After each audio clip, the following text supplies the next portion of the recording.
జగన్ టైంలో టీటీడీలో ఏదన్నా జరిగితే ఫ్రంట్ పేజ్ బ్యానర్ పెట్టి దానికి జగన్కే లింక్ పెట్టేవాళ్ళు. ఇప్పుడు జరిగితే అది కింద స్థాయి సిబ్బంది, చైర్మన్‌కి సంబంధం లేదు, లేకపోతే చంద్రబాబుకి సంబంధం లేదు. కేవలం కింద స్థాయి సిబ్బంది తప్పులనే రాస్తారు. అప్పుడైనా అదే జరుగుతుంది. కాకపోతే రాసే వార్తని ప్రజెంట్ చేసే కోణం తేడా ఉంటుంది. తాజాగా టీటీడీని కల్తీ నెయ్యి వ్యవహారం కుదిపేస్తోంది. సరఫరా చేసిన సంస్థలతో పాటు అనుమతించిన వారు బాధ్యులుగా మారుతున్నారు. అయినా టీటీడీ అధికారులు మాత్రం గత తప్పుల నుంచి పాఠాలు నేర్వకపోగా మళ్ళీ అదే తప్పులు చేస్తున్న విమర్శలు వెలువెత్తుతున్నాయి. తాజాగా చెన్నైకి చెందిన 2 కంపెనీలు నకిలీ వే బిల్లులు సమర్పించి జీడిపప్పు టెండర్లో పాల్గొనడం కలకలం రేపుతోంది.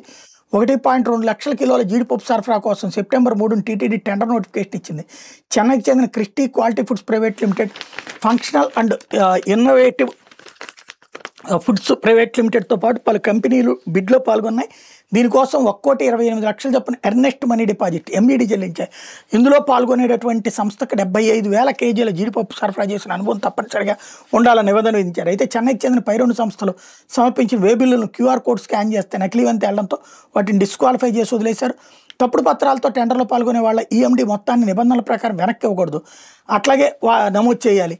అయితే టీటీడీ అధికారులు మాత్రం నిబంధనలు పక్కన పెట్టి ఆ సంస్థల పట్ల ఉదారంగా వ్యవహరించారు. వాళ్ళు కట్టిన 56 లక్షల మొత్తాన్ని వెనక్కి ఇచ్చేశారు. కనీసం వాటిని బ్లాక్ లిస్ట్లో కూడా పెట్టలేదు.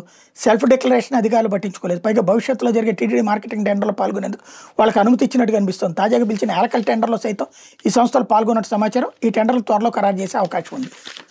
ఇది కుంభకోణమే కదా. మరి ఇదే కనుక జగన్ టైంలో అయ్యి ఉంటే కనుక జగనే చేశాడు. ఇవి వాళ్ళ రూల్స్ ప్రకారం అట్లా ఉన్నాయి. టీటీడీ ఆ రూల్సే మార్చాలి.